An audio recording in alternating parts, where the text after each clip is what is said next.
Good evening, everyone, or good afternoon, or good morning, depending on where you are and when you're listening. Um, Welcome to the second Tuesday Auxiliary Markings Club Zoom series meeting for December. I'm Greg Redner. I have the honor of serving as the president of this wonderful club, and we're really glad you're here, especially if it's your first time. We have to get the obligatory commercials out of the way, so let's do that first. So, if you're not a member of the Auxiliary Markings Club, why not? We have a wonderful website, postalmarkings.org, newsletter or journal that comes out 4 times a year. We have a monthly digital e-newsletter as well, and of course this wonderful series. And I've been reminded that I thought that the deal of $15 for a digital membership for the year was a real bargain, but I've been reminded that if you subscribe before January 1st, it's actually even $3 less expensive than that at $12. So we like to say, what are you waiting for? Please make sure to check us out on social media. We have an active YouTube channel where all of these meetings are posted. We also have a Facebook page, which can be found under Auxiliary Markings Club. And the poster, which is yours truly, is in a busy season. There's a new auxiliary marking or piece of postal history on that page every day of the year. So lots of interesting things to see. Of course, you can subscribe to both of those without being a member of the club. And we'd also like to draw your attention to our first large-scale publishing project, which is now just slightly under a year old. It's an anthology of writings on a widely diverse collection of topics from across Asia, Europe, and North America. And it's free for download on our postal-markings.org website. It's a share program, so you feel free to download that. We're really happy that the Australian Virtual Philatelic exhibition, we received a gold medal for it and some very nice comments. So we really appreciate that. So our presenter tonight is Blair Ashford. Blair is a philatelist specializing in the postal history of Newfoundland, with a particular focus on the marcophily of St. John's. His research interests also include Newfoundland more-to-pay markings, about which he'll be speaking in some paid-all markings as well, about which he'll be speaking tonight, stampless covers, and the dead letter office. He published the More-to-Pay Markings of Newfoundland 1840 to 1849. And this year he presented on that work and other Newfoundland topics at several national and regional gatherings. In addition to his philatelic work, Blair is a colonel in the Canadian Army Reserves and currently commands the 31st Canadian Brigade Group. So Blair, we're really thrilled you're here, and I'll stop sharing and we'll let you go ahead. Great, thanks. I think I can get this up with one shot. We'll see.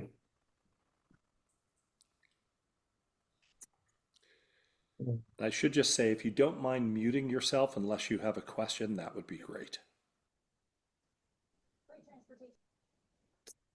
Like a confirmation that you see just one slide and only one slide. That's perfect. Yep, looks great. Okay. Thanks for the introduction there, Greg. Tonight, even though I am in the military, I tend to color outside the boxes an awful lot. So as much as this is an auxiliary marking meeting, I am very expansive as what is considered an auxiliary marking. And I have some stamps in here too. So without much more, we'll start. This is a perennial problem in Newfoundland, which is that they run out of stamps. So my first thing in the auxiliary marking shows no auxiliary markings, and it is a pence issue stamp in the cents era paying a 5-cent rate because they ran out of the 5-cent stamps and had to go back into the till and sell the 3-penny stamps to pay the local rate. So I'm going to go through this. This is the rough outline. Go through stamp shortages, which is a large purpose. bulk mail, business mail, the free franking, and then would take any residual questions. But obviously, as Greg said, if you have any questions in the meantime, please ask. So in one map, this is the problem. That's where St. John's is, and that's where all of the printers of Newfoundland stamps were. They had no local printing aside from some overprints, and they relied on the printers in London, the UK, and the BABN and ABN in Ottawa, Montreal, and New York. So during war or other periods of shortages, they had a hard time getting stamps to St. John's. Compound to this is there's a shortage of shortage markings. Most of these markings, I own everything that I show you tonight, I own personally. Um, but there are not many examples for a lot of these, so it's hard to research this. This is an actual article from Ed Wenner, who owned Indigo Stamps back in the day. He produced what he thought was a good article, and then C.A. Stillions, who was a Newfoundland philatelist at the time, corrected him, so he had to publish the correction. But at the end of the day, with one or two examples known for most of them, here's four of them that are known from one or two examples. It's hard to draw really good definitive answers as to why there was these postage paid markings, what purpose do they serve, and even in some cases when they were used. So I'll start with stamp shortages. Um, I don't make enough money to have a bisected stamp, a pence issue, but certainly they use bisects throughout Newfoundland. Here's an example. It should have been paying a 3 penny rate or 3 cent rate. They use two or 1.5, 2 cent stamp to pay for it. Another issue with Newfoundland had an awful lot is they had a very healthy philatelic industry. So once they started using that, they would start generating these philatelic bisects. So this is probably done by Heckler or one of his associates. They found a couple of markings. They found an old 3 pence marking from the pence eras and put that over top, and they mailed it to themselves to sell to philatelists. Carried on into the 30s. Uh, Hard to say whether this is an actual legitimate use or not. It is through Christmas time. It is 23rd December there. They would run out of stamps at Christmas. That's not unusual. Here's a 2 cent stamp cut in half. Probably they had lots of penny stamps in the general post office here, but it was probably very busy, so they let this one go through. The next problem is poor planning. Again, going back to it having a healthy philatelic market, in 1897, Newfoundland produced a commemorative issue based on the Cabot, and they made a beautiful set of Cabot stamps from 1 cent to 60 cent. But they didn't order enough stamps actually to sell to the public that needed them to use them as is. So here's the 1 cent. It's actually quite rare to find in period used on cover for the appropriate purpose, which is a local letter rate. They ran out by October, and this time they didn't have enough 1 cent stamps to reuse, and they didn't want to bisect. So they produced the first paid all marking. Here it is, paid all with a circle. Quite easy, it was used just to pay the local rates. This is a first day usage.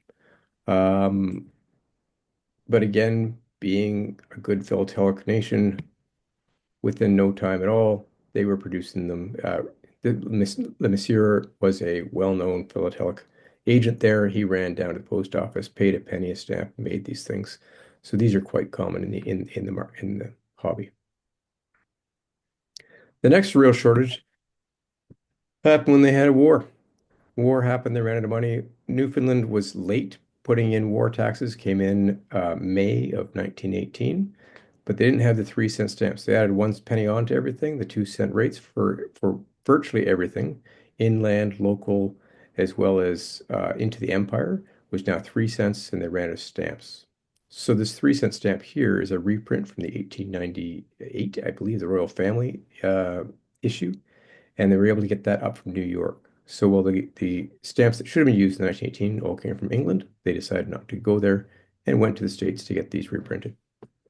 But they ran out by December as well. So they started to use this postage paid GPO. You can see at the top here, someone wrote in pencil, paid, was mailed from Hollywood. When it got to the GPO, it was canceled, paid, and then carried on, delivered.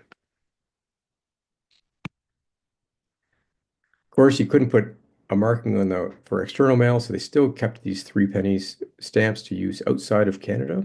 Here's a nice one that went from Nova Scotia. It's also the last day of the food win the war, because obviously the war was won. This is January 3rd, 1919. So they did put 3-cent stamps on when they needed to leave the country. That was replaced with the Caribou issue of 1919. They also ran out kind of by September, October. So they brought out the cancels. They used them in different colors. So they're known here in a violet. Before it was Carmen. Now it's in a violet color here. Again, you can see postage paid written on there. And you can see that it would get paid when it got, or got marked when it got to St. John's. This time they did go to local printers to overprint, going back to the Cabot issues, because they had far too many high value stamps. So here they took a bunch of 15-cent stamps, and they're also known in the 30 and 60-cent stamps, where they'd overprint them with 3 cents or 2 cents. Um, I have a penchant for ugly covers. This is one of my ugly covers I'm showing you tonight. This has been folded at least once. It's quite rough, but it is a legitimate use of this because, again, most of these stamps were purchased by speculators and then mailed to create philatelic covers to sell back to collectors. So this here is from Port Rexton to the Department of Militia is a legitimate use of this stamp used in period. Bulk mail. The next thing, and I'm calling it bulk mail, and I'm prepared to be wrong. Again, there are so many of these without cancels on it. We can't actually link most of these to a date to say when or where it was used or if it was linked to a shortage. But for the most part, due to the type of mail, which is coming out of companies, that appears to be a bulk mail. So here is a similar marking, not identical. It's missing some periods as before, but it's in black, not the carmine or violet. And there's 2 of these known. One is here and one is dated 1918. But it comes in a nice magic baking powder bulk mail. Here's another one on the same envelope, undated, with paid all GPO St. John's. The Newfoundland Specialist catalog puts a ferocious price on this, but gives no numbers.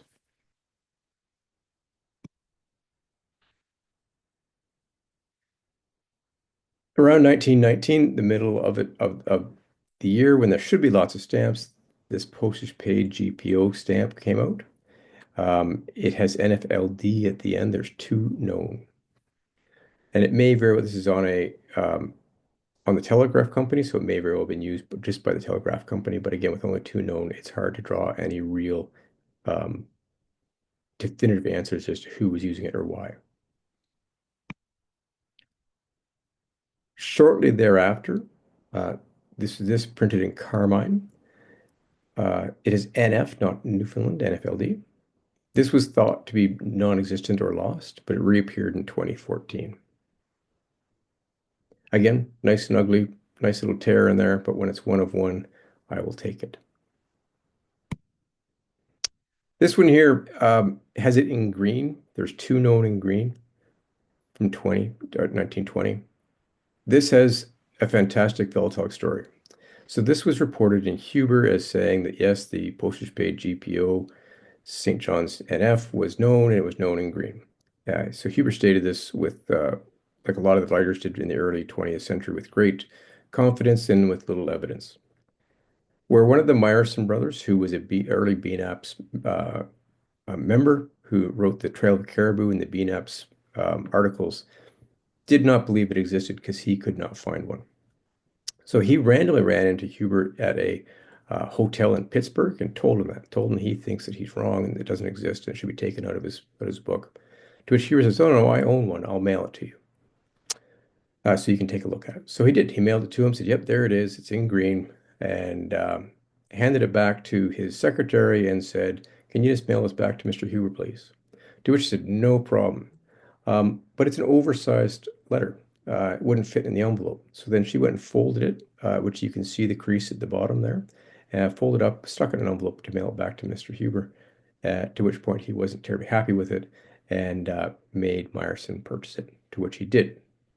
It then showed up in Pratt's, Colonel Robert Pratt wrote literally the book on Newfoundland, and so that was ended up in Pratt. So between Huber, Meyerson, and Pratt, there probably is no one left in Newfoundland postal history to own this cover. But it is by far one of the ugliest covers. It is reconstructed. It's got a card inside of it to make it so it doesn't fall into at least two parts.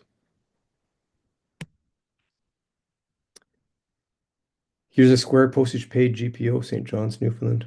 5 no, I can't give any details on it. Here's 2 known with the purple postage paid St. John's, 1931, which is nice in the time. There is no known shortage this time, so it's hard to say who was mailing it or why. Uh, I'm only tracking 2 that come from outside of the St. John's. This one here comes out of Grand Falls, has the 1 cent paint on it. And then there's this one here from Trinity with postage paid on as well, with only 1 no.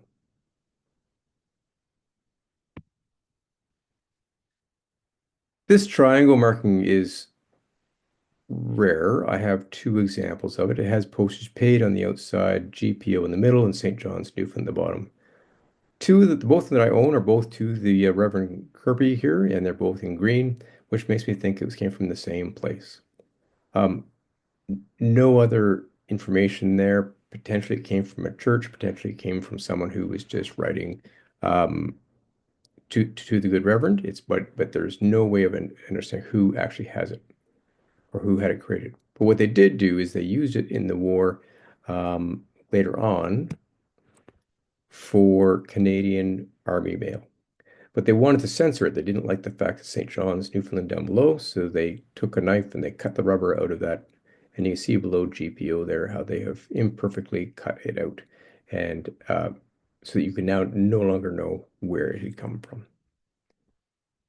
With time and effort, I guess, some bored postal clerks were able to remove the remaining bits and bobs at the bottom of the postage paid, and you have this nice clean triangle.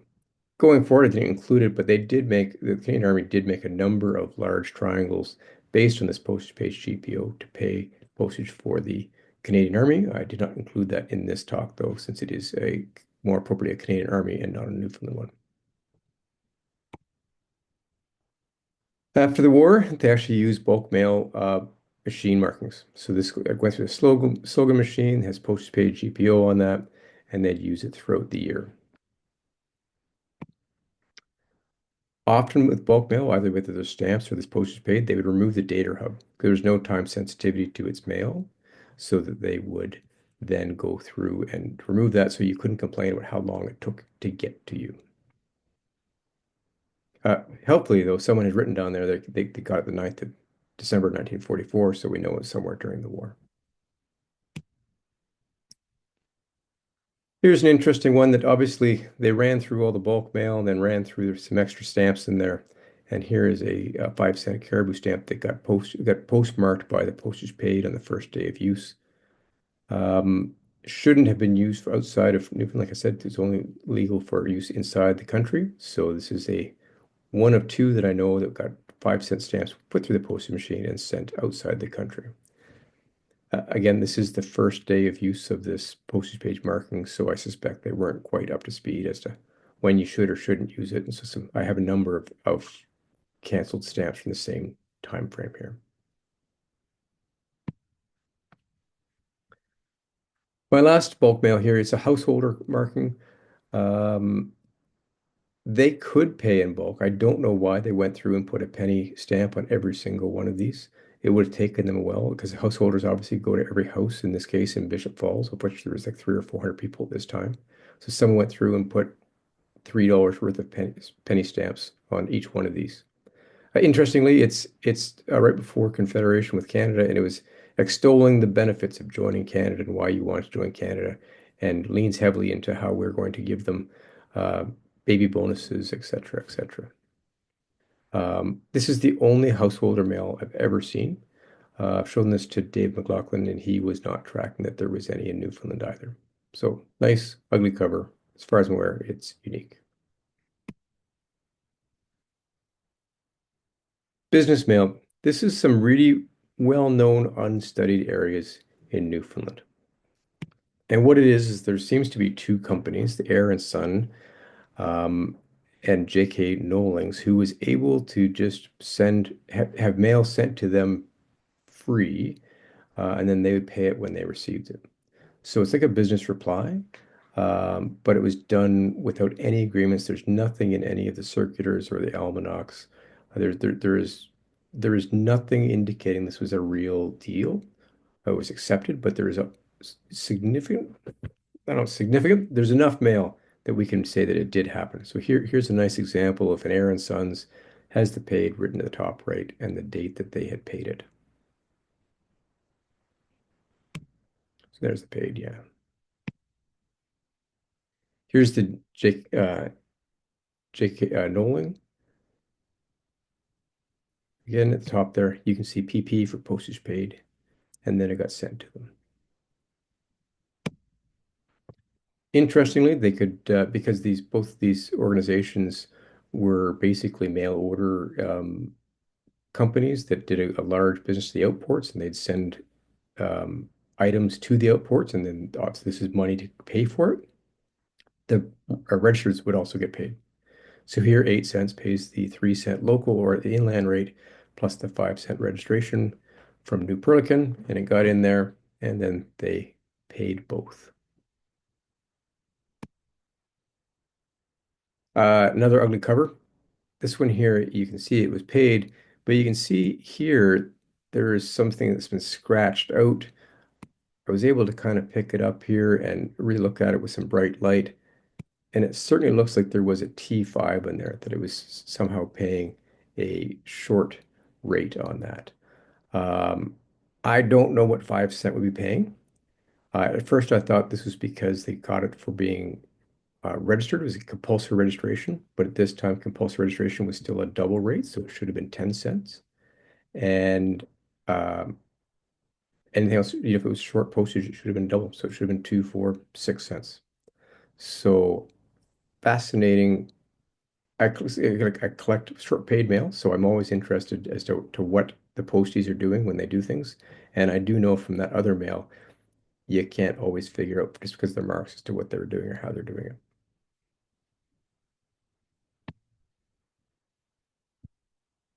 And finally, in 1938, they actually brought in business reply mail and they produced these. There's at least 11 licenses since this is number 11.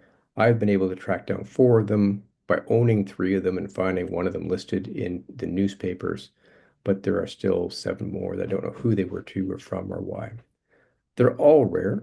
Again, it's one of these things that I guess I'm old enough to remember getting magazines in the mail that would come stuffed with these things in the centerfold, and you'd throw them all in the garbage because you didn't want to buy, you know, whatever they were trying to sell. So I think that's what happened to all of them is that they were just thrown out at the point of mailing when they got there, or if they returned to James Beard in this case, they were, the money or whatever would be taken out of it and thrown in the garbage.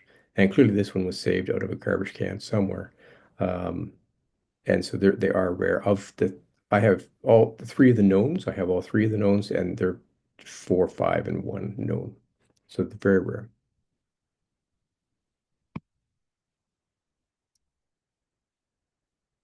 So the last section I'm going to work on here is free franking. In Newfoundland, there was a number of organizations that were given the ability to mail for free. Obviously, the first one, not surprisingly, is the official mail. This year, they all have OHMS, so for on Her Majesty's Service or on His Majesty's Service, depending on when it was mailed. Here is a 1895 one with the money order office. This is a rare, rare cancel known on cover because obviously, for the most part, it would have been on a document somewhere. To get free franking in the for OHMS, it had to have a signature on it. So oftentimes they would use a cancel to indicate that it is officially money order office. But here it also has Holly's signature stamp at the top right there.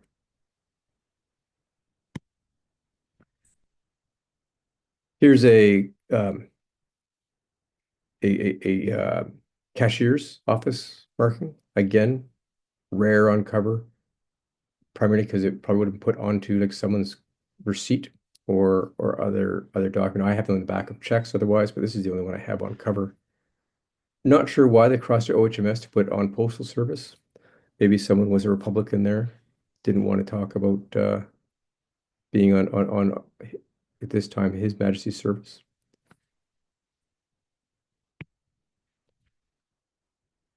Here's one that was returned to sender. Um, Again, it has the signatures down below. It went to the YWCA, had this return to sender marking for unknown, but I have no idea how they got it back to whatever WJB or CDEX is. Obviously, they knew who those signatures were, but I suspect it was a bit confusing to figure out who signed for these things.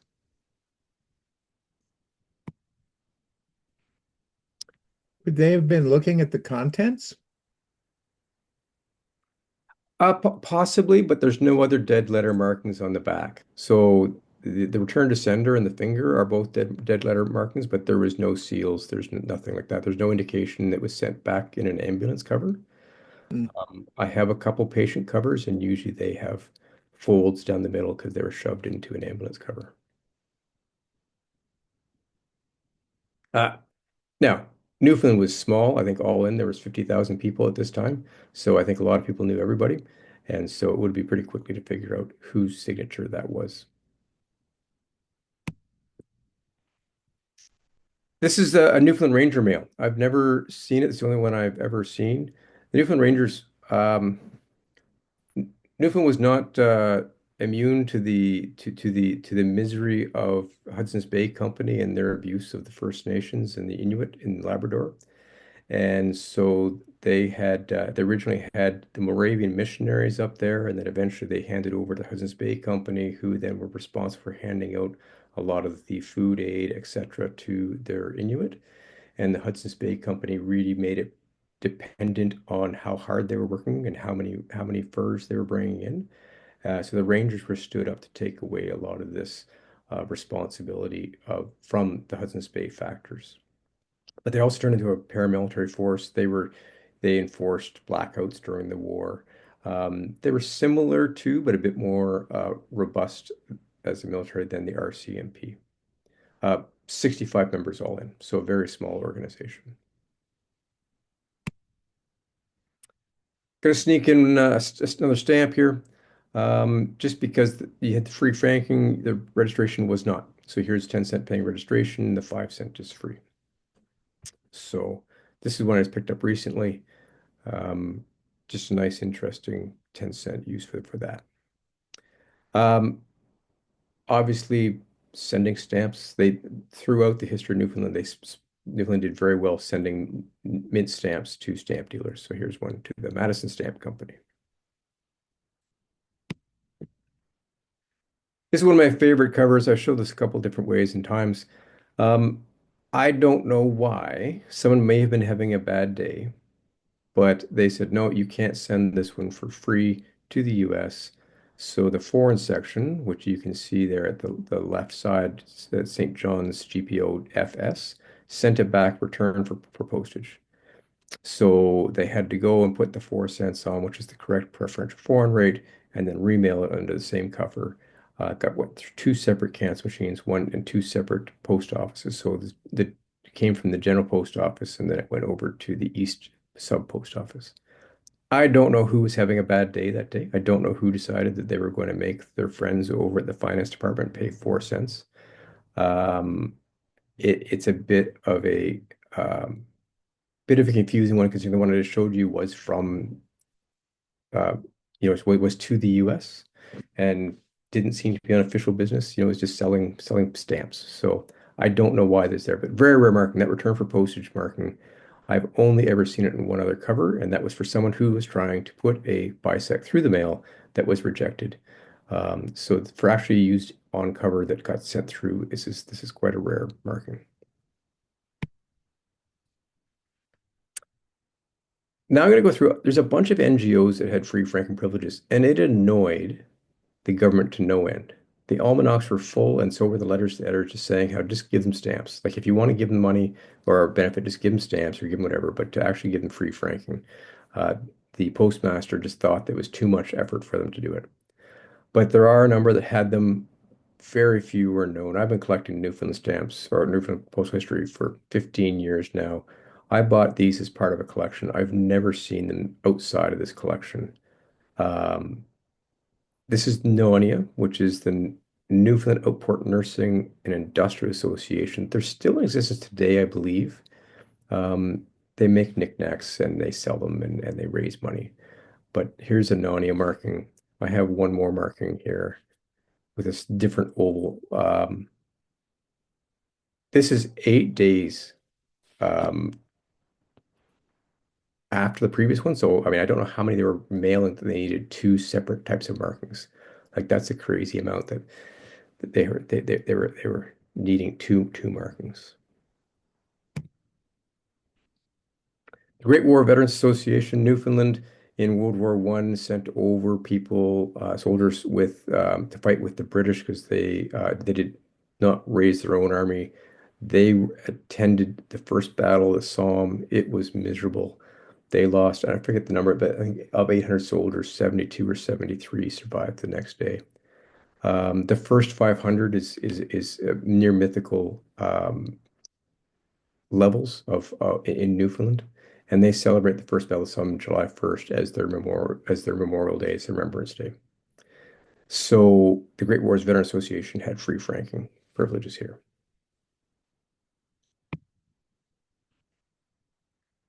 The Women's Service League, um, yeah, you can just see in the marking there. It says, postage paid WSL. I've seen one of these in a newsletter once saying, "Hey, has anyone seen this before?" I've never seen it. So as far as I'm aware, there's two of them, but again, there's no such thing as a census for this. And then finally, I have this Child Welfare Association. Um, Odd to me that this would be not a OHMS thing, but maybe it was through the church because it was a strong Catholic church. So perhaps they didn't want to do it through the government, they did it through a non-governmental organization. So that's it. Welcome questions.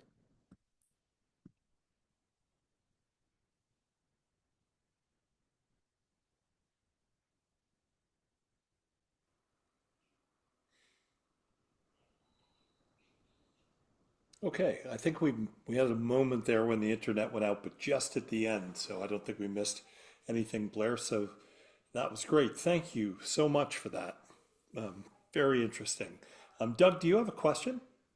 Yes. I was thinking about that householder cover that you had, and you were wondering why a stamp was put on it when it could have been bulk mail from Bishop Falls.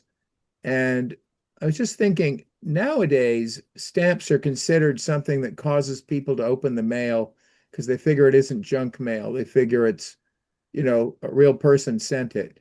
Is it possible way back then that there would have been some incentive to take something more seriously with a stamp than a bulk mail marking? Yep. I mean, with one, it's hard to say. Um, and possibly. But I'm not sure. Yeah. It just seems like an awful lot of work to go through and stamp everything with householder, put a stamp on it when you could just count it. Because again, it's the purpose of householder is you don't actually label it. You don't actually label it to an address. You just say, I know there's 35 homes in this town, so here's 35 householders. Right. Yeah, we have a similar situation here. And I mean, I guess the fact it's marked householder means it's not a personal letter from a close relative. So you know already it's junk. Yeah, I mean, if you ever get a chance to talk to David McLaughlin, he's got quite a good collection of these, and because you can also do it householder, but also say I want it to go to the right side of the town. I want it to go to the people of good houses, etc. So they can certainly aim who's getting what. Mhm. Interesting. Thanks. Anyone else have questions for Blair? Peter. Blair actually knows that I've just taken a bit of a dive into Newfoundland slogans as a nod to Newfoundland postal history collecting.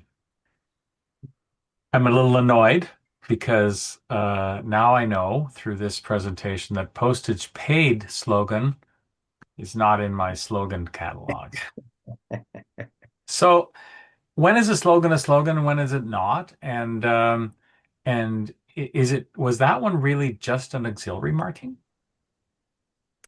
Yeah, no, so great question. And I'm putting it into my slogan exhibit that I'm preparing right now because the Oh, system that cancels the stamp, it's a slogan. yeah. Uh, It's an international machine, right?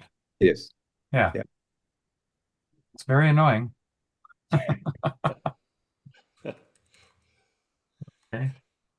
I, Blair, what do you think is the reason for the fact that there's so little documentation on this? Because I know you really struggle to find information to to back up your research and answer questions and things. Do you have a theory on this?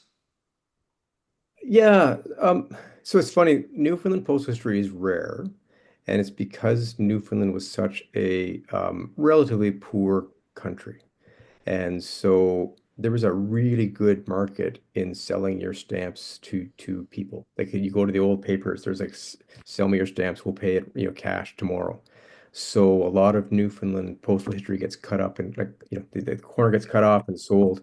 And I think it had no value. It had no value. And so it came in, they used it and they left. So when it comes to Knowling or Air, there's all kinds of mail out there from them. But I think they thought that since there's no stamp on it, no one's ever going to want it. And so there was no value in keeping it. So it's got found in the bottom of a drawer somewhere, Yeah, slid down the side of a desk, and that's how it's come to light now. yeah, that makes sense. That's one of the reasons that I find especially printed matter rate mail to be so fascinating.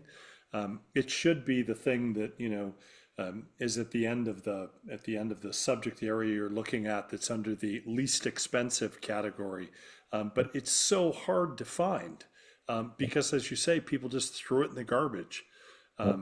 The fact that I've got a couple of return labels, they're the only a single copy of the return label that's known, because most of them came back on printed matter mail, which is it's fascinating to me, and that's why I love it so much. Well, and certainly it's one of the reasons why it's not studied well is because you can't collect it. I've got the collection. So if Peter wanted to start collecting this, um, you're just going to run out pretty quickly because there isn't two collections of a number of these items. Yeah, I know where you live. Raymond. Um, One of your earlier covers addressed to Le Mesurier, and I wonder if there's any possible connection with one of the Ottawa dealers, Le Mesurier, and auction person, maybe Peter. You know of Le Mesurier? If he's still in business. Yep, every couple of Thursdays. I don't know his past addresses or his family though, so hard to know. Yeah. Yeah, so one of the things you need to realize in Newfoundland is they had the French shore. So there's a number of French people that lived in Newfoundland because the whole northwest side of it was part of France until 1903. And of course, there's Saint Pierre Miquelon to this day that is part of France, has the euro, etc. So as much as Newfoundland is primarily kind of a Irish Catholic country or province, it certainly has a number of French people. Mhm. So Blair, you kept saying there's no census, Yep. but if you have the whole collection, if you have the bulk of the collection, you should just Yeah. read the census. Yep. Exactly. Isn't Then that you can quote exciting? that on your exhibits. Yeah. Yeah. It is frustrating. Um, And again, the stuff that's out there, and I haven't talked to people who have written things, and then I find out that they didn't own it. They just had a photocopy of a friend because I've said, hey, can you provide me this? You wrote about this 10 years ago, 12 years ago. And I say, oh no, I never owned that. I just saw a copy somewhere and I put it into BNAPs or whatever. Yeah. So all I do now is, and again, they don't have dates, so it's hard. Because past a certain point, like 15 years ago, I'd say, when scanners were not common, lots of people, oh, I've got this on cover. Well, I got it on cover too, but is it the same one? Is it two? Is it three? Well, given the fact there's so few of them, if you simply publish a census with images of each of them so that people who've written can look at it and realize that's the one they have a copy of, that will help resolve the issue of the apparent additional ones. And it will also motivate people who have a real one that you don't know about to come forward because you said there's only one in the world and they can produce a second one. So nothing motivates people, I think, like having evidence they can disprove. Yep, that's true. Yeah, that's one of the suggestions we're going to make in another forum tomorrow night, which is you've got these wonderful personal census that you've done. It would be great to publish them, so Yep. that people can see where where the study of it is at the moment. Well, the other thing I'm noticing from other research is that we'll have very good firm. There's only three of these known, and I'm up to eight or nine now by keeping dates. So some very common, well established censuses are just, it's just what some dodgy stamp dealers said back in the 70s when they're trying to sell their stuff. Hmm. And even if it was the Harris sale, doesn't mean it was right. That's right. Anyone else? All right. Well, thank you so much, Blair, for this fascinating subject and wonderful presentation, amazing material. As some of you will know, Newfoundland was my entry into serious philately. I heard of this mythical country that I had no idea where it was, called Newfoundland. And I started to collect the stamps, and it's always fascinated me. And it's great to hear about a corner of it that we don't know very much about. So thank you very much for that. And let me say that our next meeting is going to take place on January the 13th, again at 7 p.m. Jerry Dutt from the France and Colonies Philatelic Society is going to be talking about registration labels of Togo. And if you've never heard Jerry speak, he is one of the most entertaining speakers that I know. And in spite of the fact that you may be looking at this and wondering to yourself what the registration labels of Togo could possibly have to do with your collecting, I know you will enjoy it whether you collect Togo or not. So I hope you'll join us for that. And thanks again for coming and being part of this. We appreciate your participation and your attention. So have a lovely evening tonight, and we'll see you all next month. I just want to say thank you to the Auxiliary Marking Society for opening this up to the more general public. I think I know how I'm spending $12 tonight. That's the best news. Hooray. Thanks, Peter. And for all of you that are sitting at home thinking exactly the same thing, please make sure to do the same. Thanks for a great talk, Blair. Yep. Thanks, Blair. Thanks, Greg. Good night, everyone. Good night. Night.